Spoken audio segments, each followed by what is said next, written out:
दोस्तों welcome to my new blog. और आज हम हैं अतातुर्क इंटरनेशनल एयरपोर्ट तुर्की में। और आज से हम तुर्की को एक्सप्लोर करेंगे। हमारे पास तकरीबन 8 दिन हैं और 8 दिनों में हम जितना भी हो सका पूरा तुर्की को एक्सप्लोर करेंगे।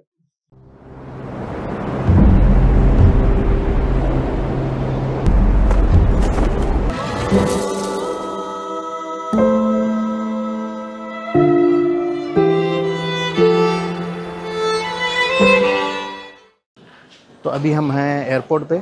और एयरपोर्ट पे जैसे ही बंदा पहुंचता है तो पहले ही ये जहन में ख्याल आता है कि इंटरनेट।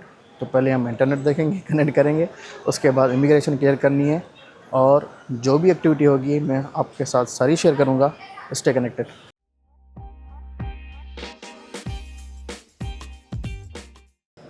अभी हमें जाना है पासपोर्ट कंट्रोलर की साइड पे। पासपोर्ट कंट्रोल की साइड पे अभी हमें जाना है। तो ये दिखा रहा है राइट साइड। अभी चलते हैं राइट साइड पे, क्योंकि मेरे पास लगेज तो है नहीं, सिर्फ एक चेक इन बैग था वो मेरे पास है अभी। तो सिर्फ इमिग्रेशन ही क्रॉस करनी है, बाकी लगेज कुछ भी नहीं है। इस्तांबुल एयरपोर्ट पे फर्स्ट टाइम आया हूँ मैं। यहाँ से कभी कोई कनेक्टिंग फ़्लाइट भी मैंने नहीं ली है और ना ही डायरेक्ट यहाँ इसी एयरपोर्ट में मैं आया हूँ, इस एयरपोर्ट पे। यहाँ पे शायद 2 एयरपोर्ट हैं, ये तो अतातुर्क है, बाकी एक और भी एयरपोर्ट है, वो उसका नाम मुझे अभी जहन में नहीं आ रहा। और ये भी अच्छा एयरपोर्ट है। ये साइड थिंक पासपोर्ट कंट्रोल की, यहाँ पे लिखा है पासपोर्ट कंट्रोल। इस साइड से जाना है हमें। यहाँ पे तो बहुत रश है भाई, इतना मैंने एक्सपेक्ट ही नहीं किया था कि यहाँ पे इतनी रश होगी। मैं आपको दिखाता हूँ एक मिनट। ये देखें, ये लाइन पीछे से आ रही है, ठीक है, बहुत लंबी लाइन है। और आगे देखें, इतनी ज़्यादा रश मैंने जापान में भी नहीं दिखी थी।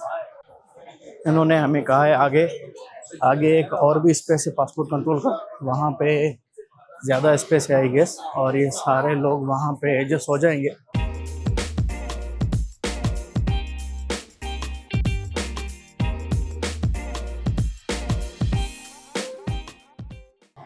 चलें भाई, हमारी इमिग्रेशन हो गई क्लियर।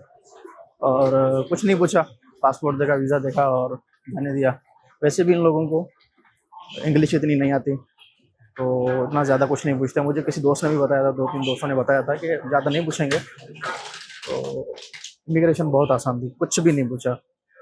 बाकी जैसा मेरा हाल जापान में हुआ था ना, उन्होंने तो भाई आई थिंक 1 घंटा उन्होंने बिठा रखा था हमें कि भाई बताओ, हमें सारी चीज़ें दिखाओ, बुकिंग्स दिखाओ, अपनी टिकट्स रिटर्न दिखाओ, वीज़ा सब कुछ उन्होंने देखा और फिर जाने दिया। मगर यहाँ पे ऐसा कुछ भी नहीं था, बहुत इजी प्रोसेस है यहाँ पे।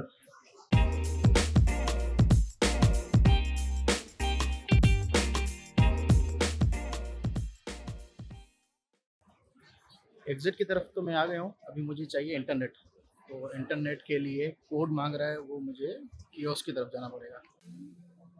ये है वाईफाई, यहाँ से आपको पासपोर्ट स्कैन करेंगे तो आपको एक कोड मिलेगा, वो कोड जो है ना आपको लगाना है। अब हम देखने जा रहे हैं सिम के लिए, मगर सिम मैं यहाँ से नहीं लूँगा, क्योंकि मेरे काफ़ी एक्सपीरियंसेस रहे हैं एयरपोर्ट पे। एयरपोर्ट पे तो हर चीज़ महंगी होती है, सिम भी नहीं लेनी चाहिए। मैं जहाँ पे भी जाता हूँ मोस्टली 1-2 मरतबा मैंने ली होगी एयरपोर्ट से। बाकी मैं ये सोचता हूँ कि सिम जो है ना वो बंदा ई सिम ले ले, वो उसके पैकेजेस भी अच्छे होते हैं। और आप जितना मतलब 1 वीक के लिए या 10 दिन के लिए पर डे के हिसाब से भी ले सकते हैं और वीकली भी ले सकते हैं। तो मैं तो यही प्रेफर करता हूँ। एयरपोर्ट पे भाई कभी भी सिम नहीं लेनी, ये हमेशा याद रखो। ठीक है, कोई सस्ता एयरपोर्ट हो तो अलग बात है, एयरपोर्ट वैसे सस्ते होते नहीं हैं, मगर फिर भी। तो मैं जितना भी मैं ट्रैवल करता हूँ 1-2 मरतबा मैंने ली होगी, बाकी मैंने जो है ना ई सिम ही ली है। वो उसके पैकेजेस भी अच्छे होते हैं और सस्ती भी होती है।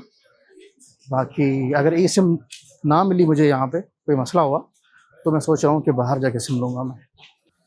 तो भाई पहली बात तो ये है कि जब आप एयरपोर्ट पे आते हैं तो आपको चाहिए होता है इंटरनेट। इंटरनेट तो हमें मिल गया है, बहुत ही आसान ऑप्शन था, एक कियोस्क था, उस पर आप अपना पासपोर्ट स्कैन करें, आपको एक कोड मिलेगा, ये देखें, ठीक है, वो कोड ही आपको लगाना है, आपको वाईफाई मिल जाएगा।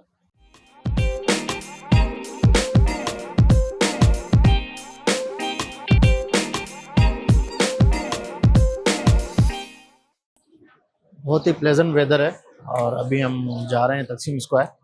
यहाँ से किसी लोकल ट्रांसपोर्ट में ही जाएंगे क्योंकि टैक्सी, मैं सोच रहा हूँ कि टैक्सी काफ़ी महंगी होगी, तो बेहतर है कि आप पब्लिक ट्रांसपोर्ट यूज़ करें। मगर बेहतर यह है कि यहाँ से बसेस जाती हैं और वो 100-200 लीरा लेती हैं, तो हम पब्लिक ट्रांसपोर्ट में जाएंगे।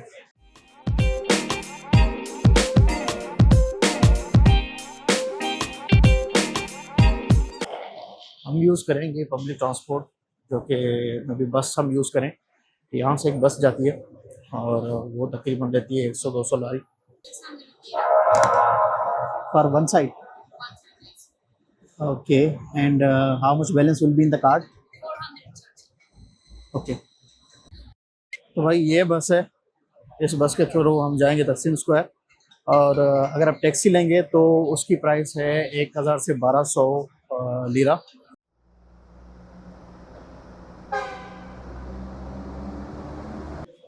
तो टैक्सी हमने नहीं ली है और टैक्सी के बजाय हमने ली है बस, और ये बस टैक्सी से काफ़ी सस्ती है। ये बस हमें शायद 430 लीरा में वन साइड है इसका फेयर।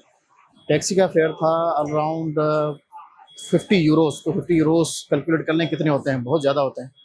और उसके अलावा एयरपोर्ट टैक्सी भी थी, उसके भी 1200 लिरास थे, तो वो भी काफ़ी कॉस्टली थी। तो हमने सोचा कि बस के थ्रू ही जाएं तो यही बेहतर है।